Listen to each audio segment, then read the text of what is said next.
할렐루야. 하나님께서 이 시간 우리 모두에게 크신 은혜와 사랑을 베풀어 주실 줄 믿습니다.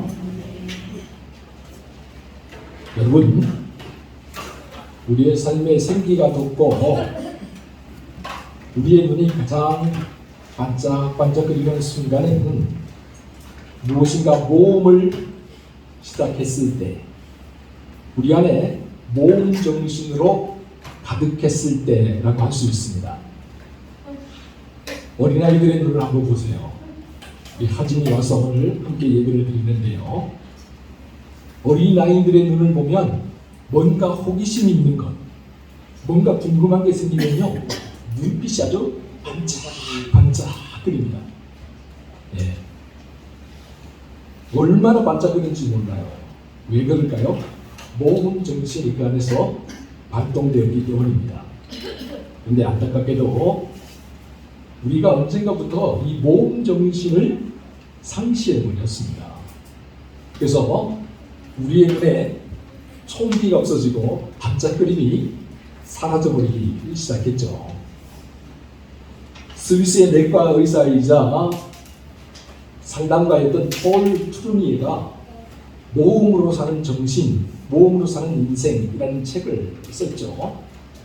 그 책에서 트루니에는 하나님은 모험으로 사는 우리 인생길의 지휘자가 되어주신다 라고 그렇게 말을 했습니다. 심지어 트루니에는 하나님을 가리켜서 가장 위대한 모험가가 되신다 라고 그렇게까지 말을 했어요.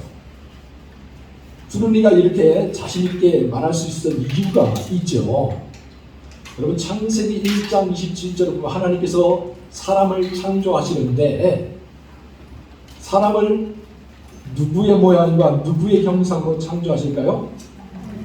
하나님의 모양을 따라 하나님의 형상대로, 이마고대로 창조를 하시죠. 사람이 하나님의 형상대로 창조함을 받았다면, 하나님의 모습을 우리가 닮았다면 우리에게 하나님의 특징이 있을 거 아니에요. 그죠? 하나님이 가지신 특징도 우리에게 그대로 있을 겁니다. 제가 생각할 때 하나님이 가진 특징 중에 가장 두드러진 특징이 거룩이라면, 또 그 거룩을 뒤따라하는 것이 바로 모험 정신이라고 생각을 합니다. 그래서 하나님께서 우리 인간에게 거룩할 수 있도록 만들어 주셨을 뿐만 아니라 모험할 수 있도록 만들어 주셨습니다. 실제로 우리 하나님께서 참 위대한 모험가가 되시죠. 여러분, 하나님은 태초에 아무것도 없는 상태에서 온 우주 만물을, 천지 만물을 창조하셨습니다. 모험 정신이에요. 모험 정신이 없으면 불가능한 일이죠. 뿐만 아니라 하나님께서는 자기의 모습을 닮은 대로 사람을 만드시고 이 사람으로 하여금 이 온 우주 만물을 다스리게 하셨어요. 이것도 모험이에요. 모험 정신이 없이는 불가능하다라는 사실입니다. 이처럼 모험 정신으로 가득한 하나님께서 자기 형상대로 인간을 창조하시고 우리 인간에게도 역시 마찬가지로 이 모험 정신을 가득 심어주셨다라는 것이죠. 창조주 하나님은 우리가 매일매일 모험 정신을 가지고 살기를 원하십니다. 이 거대한 사회 속에서 단순한 생산 도구가 아니라 하나의 부속품으로 살아가는 것이 아니라 하나님을 닮은 존재로서, 하나의 인격을 가진 존재로서 매일매일 새로운 모험을 하면서 살아가기를 원하신다라는 것이죠. 저 옛날 이스라엘은 거대한 문명을 이룬 애굽에서 모든 것이 풍요롭고 사치스럽고 모든 것이 부유한 그 우상의 땅 애굽에서 노예로 살았습니다. 인격이 무시되고 삶이 착취되는 종살이를 했습니다. 단순한 생산 도구가 되어서 거대한 문명을 이루는 하나의 부속품으로 살아가면서 인격을 가진 인간이 아니라 하나의 물건처럼 취급을 받으면서 살았다는 것이죠. 근데 여러분, 이것은 하나님의 뜻이 아니었어요. 결코 하나님이 원하시는 바가 아니었다라는 거죠. 그래서 하나님은 모세를 통해서 출애굽의 역사를 이루십니다. 이스라엘을 애굽의 거대한 문명에서 빼내려 인간답게 살 수 있도록, 하나님의 형상을 회복하며 살 수 있도록 인도해 주신 것이죠. 그런데 여러분, 이스라엘을 출애굽시킨 하나님께서 이스라엘 백성들을 어디로 인도하실까요? 광야로 인도하십니다. 아무것도 없는 광야, 사막과 같은 광야로 인도하신다라는 사실입니다. 왜 그랬을까요? 이것은 새로운 모험을 시작하는 하나님의 명령이나 다름없습니다. 이제까지 노예로 살아오면서 모험 정신을 다 잃어버렸잖아요. 시키는 대로, 주어지는 대로 일상의 루틴을 따라서 한치의 오차도 없이 살아가는 게 바로 노예의 삶이잖아요. 애굽의 노예 근성에 물들여진 이런 삶을 가지고는 새로운 역사를 이룰 수가 없어요. 새로운 땅에 들어갈 수가 없는 거예요. 그래서 광야 생활을 통해서, 수많은 난관과 어려움을 통해서 이 노예 근성을 벗어버리고 자기 자신을 새롭게 발견해야 하나님이 약속하신 땅에 들어갈 수가 있는 거죠.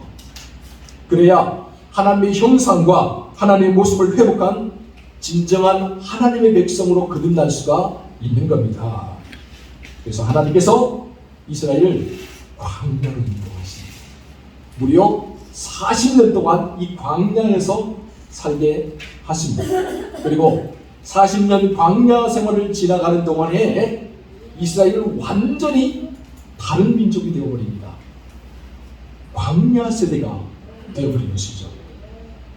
그런데 출애굽의 영웅이자 이스라엘의 위대한 지도자이던 모세가 이 광야 생활을 다 마치고 하나님이 약속하신 가나안 땅을 바로 목전에 둔 그 모압 정지에서 그만 숨을 거두게 됩니다.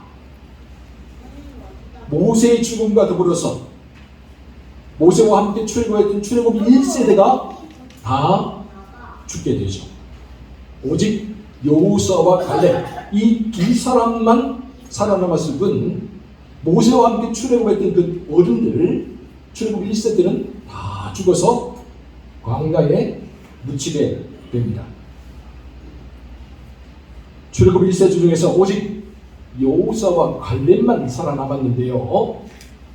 여러분, 우리가 구약성경 여호수아서와 사사기를 통해서 살펴보면 알겠지만 여호수아와 갈렙은 평생을 노음 정신으로 살았던 사람들이에요. 청년 정신을 가지고 있었던 사람들이에요. 나이가 문제가 아니었습니다. 나이가 많으냐 적으냐 이게 문제가 아니었어요. 정말 이 두 사람은 평생을 죽을 때까지 청년 정신이고 노음 정신을 가지고 살았던 사람들입니다. 그래서 여호수아서 14장을 보면 갈렙은 모든 사람들이 올라가기를 꺼려하는 험악한 산지로 이루어져 있고 거인 족속이 살고 있는 헤브론을 자기의 기업으로, 자기의 산지로 달라고 요구합니다. 다른 사람들이 다 거부해요. 다른 사람들이 다 두려워 떨어요. 그런데 갈렙은 오히려 그곳을 자기의 기업으로 달라고 요구합니다. 한번 들어보세요.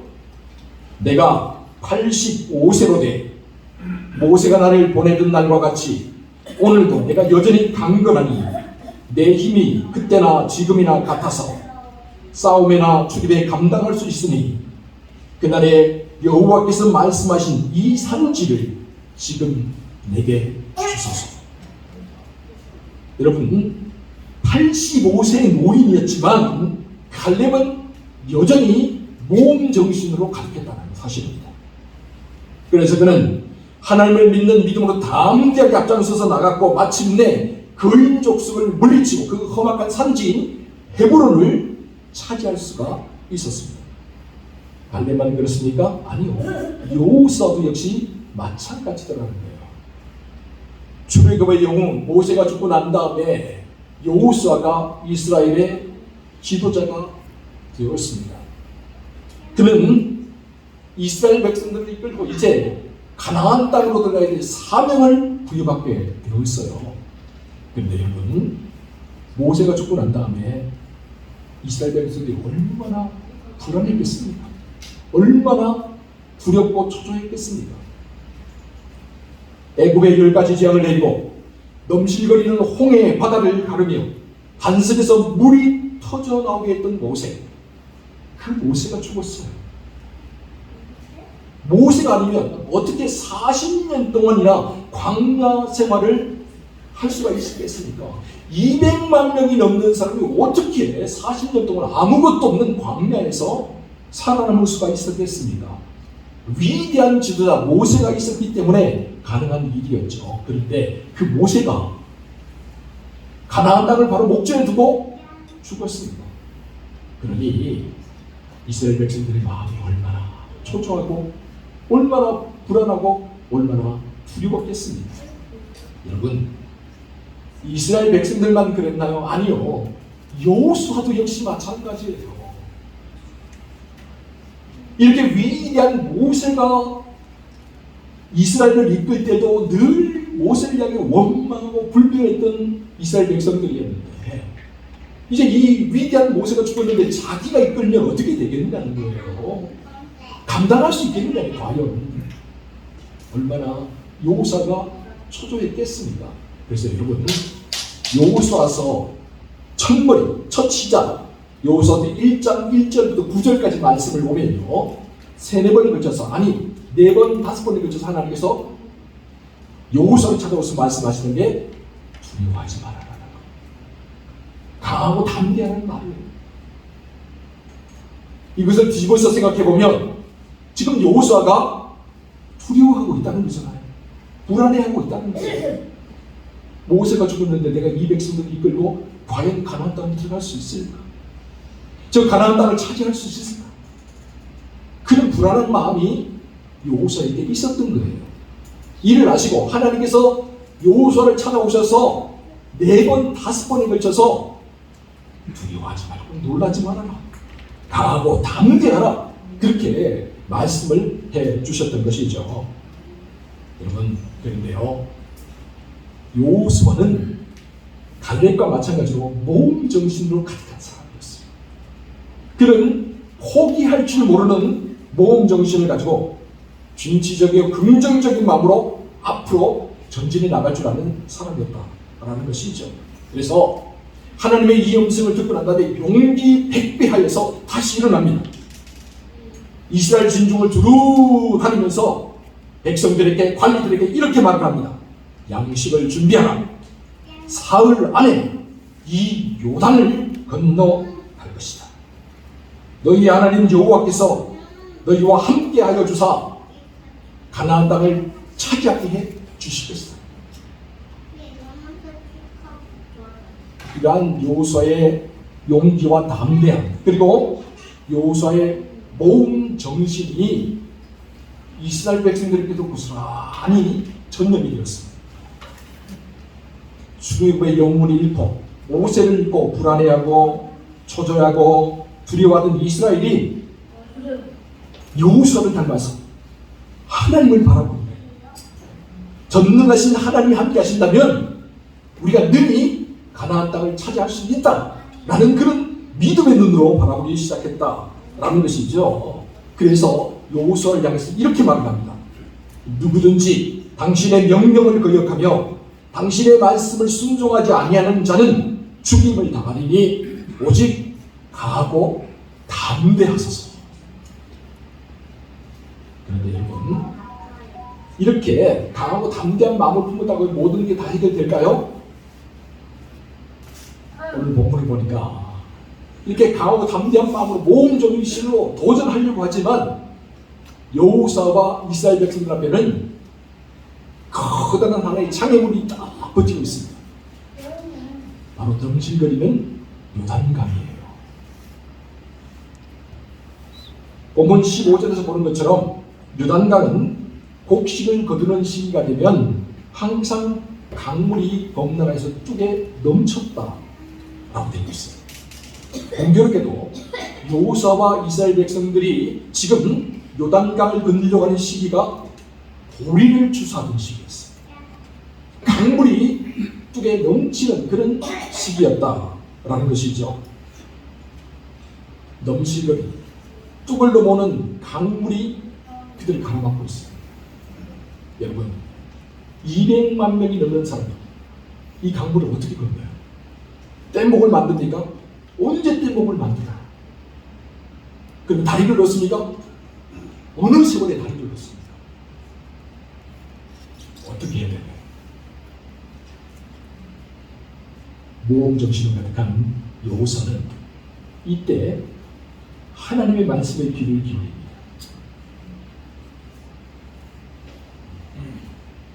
여러분, 여호수아는 이미 모세와 함께 40년 전에 요단강보다 몇십 배, 몇 백 배나 큰 홍해를 걷는 경험이 있는 사람. 요단강은 아무것도 아니에요. 넘실거리는 홍해의 바다를 가르고 그 홍해 바다 한가운데를 마치 마른 땅처럼 걸어서 걷는 경험을 했던 사람이 여호수아입니다. 그런 여호수아이기 때문에 하나님이 하신다면 이 요단강쯤은 아무것도 아니라는 그 믿음이 있었던 거예요. 그래서 하나님께서 제사장이 언약궤를 맨 제사장이 먼저 요단강에 들어서라 했을 때 여호수아는 망설임이 없었어요. 한치 망설임이 없었어요. 그래, 뭔지는 몰라, 하나님이 어떻게 할지는 몰라. 그러나 모세가 하나님의 지팡이를 들어서 홍해를 향해 내밀었을 때 그 홍해가 갈라진 것처럼 아마도 언약궤를 맨 제사장들이 이 요단강에 발을 딛는 순간 하나님께서 이 요단강도 갈라지게 해주실 거야. 모세에게 그 믿음이 있었던 거예요. 그래서 언약궤를 맨 제사장들을 먼저 들여보냅니다. 본문 13절 우리 같이 한번 읽어볼까요? 본문 13절입니다. 시작. 온 땅의 주 여호와의 궤를 맨 제사장들의 발바닥이 요단물을 밟고 멈추면 요단물 곧 위에서부터 흘리던 물이 끊어지고 한 곳에 쌓여 서리라. 아멘. 여러분, 이게 상식적으로 말이 되는 이야기입니까? 물이 쌓여서 서다니 아니 물이 뭐 가다가 멈추고 물이 뭐 알아서 이렇게 쌓여 천천히 쌓이는 그런 종류가 아니잖아요. 그런데 여호수아는 홍해가 그렇게 갈라진 걸 봤어요. 홍해 물이 뒤로 물러서는 쌓이는 걸 봤어요 이미. 그렇기 때문에 이 요단강 물도 그렇게 되려는 확신이 있습니다. 그래서 제사장들을 먼저 들여 보냅니다. 그래서 어떻게 됐을까요? 요단강물이 갈라집니다. 그 믿음대로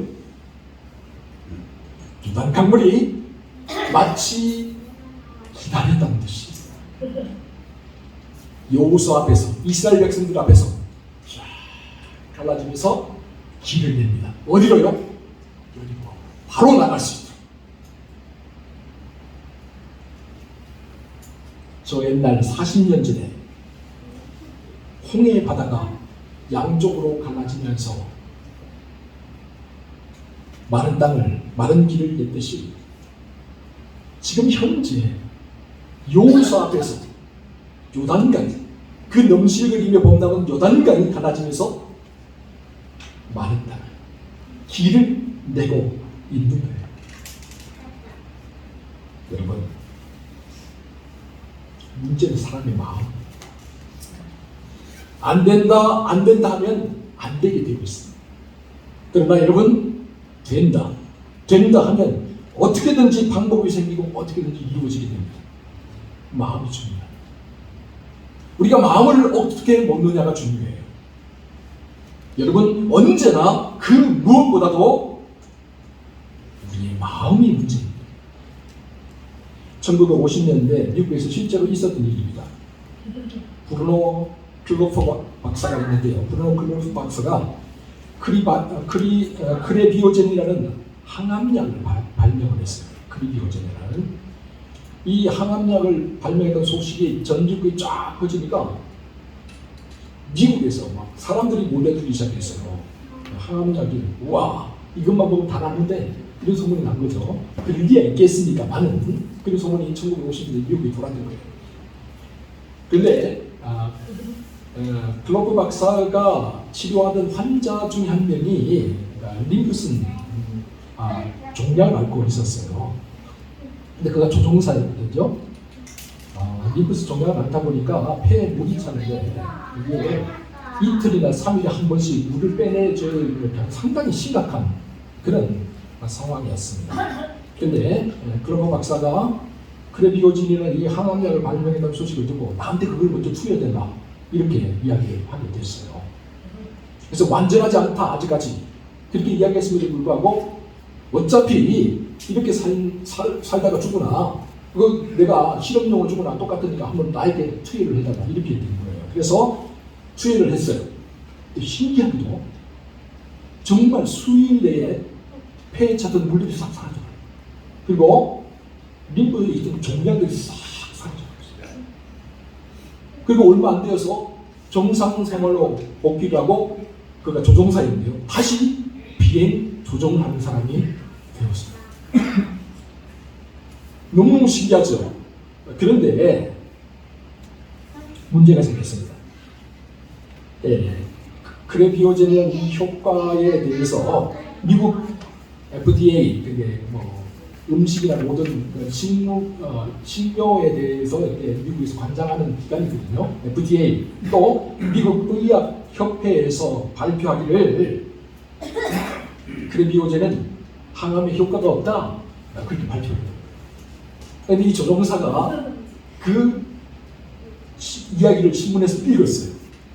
그 순간부터 이 사람이 다시 림프에 악성 종기가 생깁니다. 폐에 물이 차기 시작해요.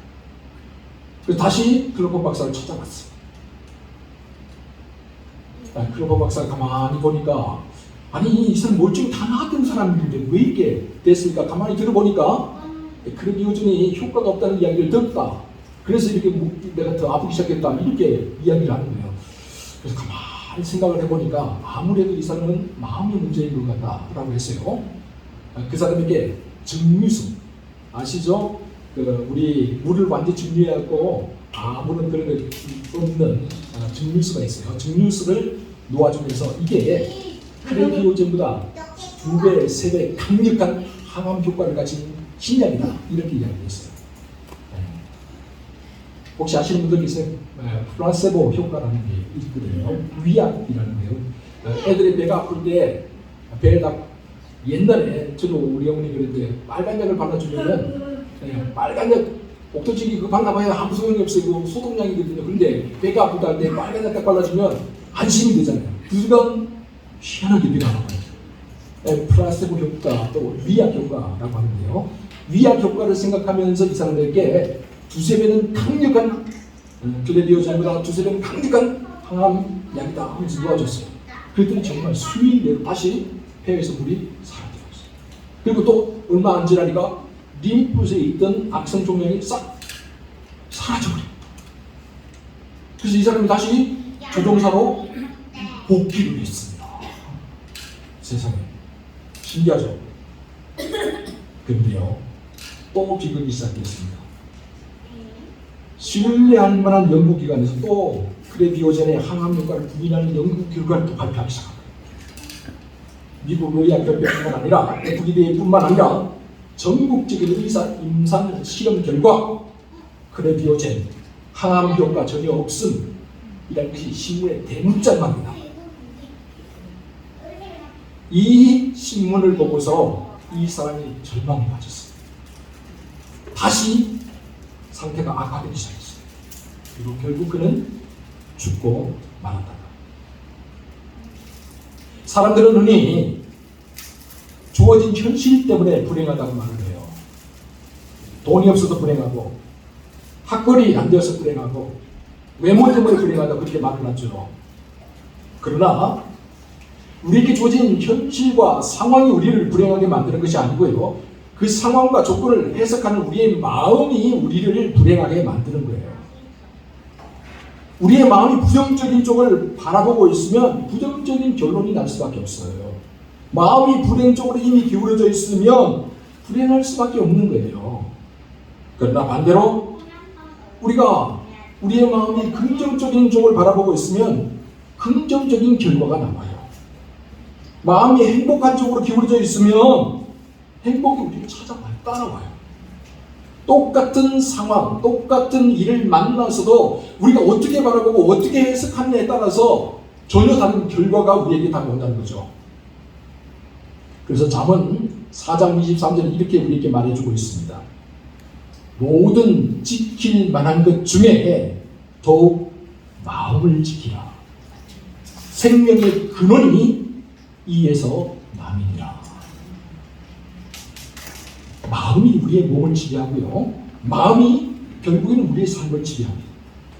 마음을 지키는 것이 우리의 생명을 좌우할 정도로 그만큼 중요하다는 거예요.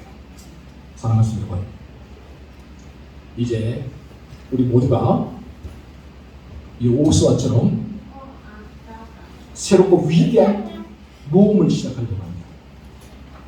양동교회 재건축에는 참으로 새롭고 위대한 모험을 시작합니다.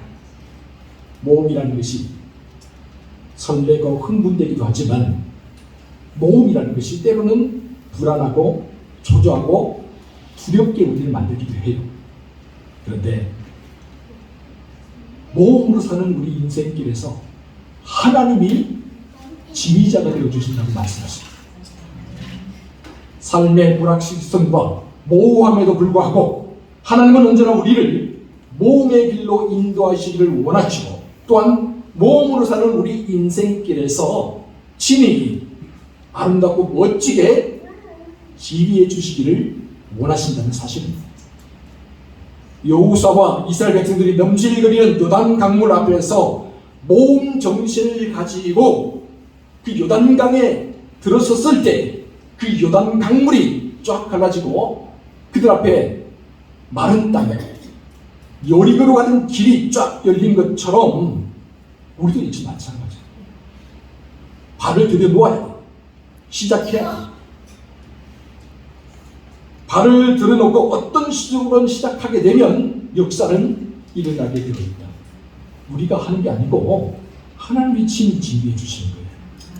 우리는 어디로 가지 몰라요. 한참을 모르는 우리 인생길이에요. 여러분, 내일 우리에게 어떤 일이 날지 알고 있는 분이 여기 있습니까? 한 달 뒤에 어떤 일이 우리에게 일어날지 아는 분이 계십니까? 1년 뒤에 내가 어디에서 어떻게 살고 있을지 알고 있는 분이 계십니까? 아무도 몰라요. 그러나 확실한 사실은 하나님 우리를 떠나지 않는다는 거예요. 하나님은 우리 인생길을 인도해 주시고 지휘자가 되어 주신다는 사실이에요.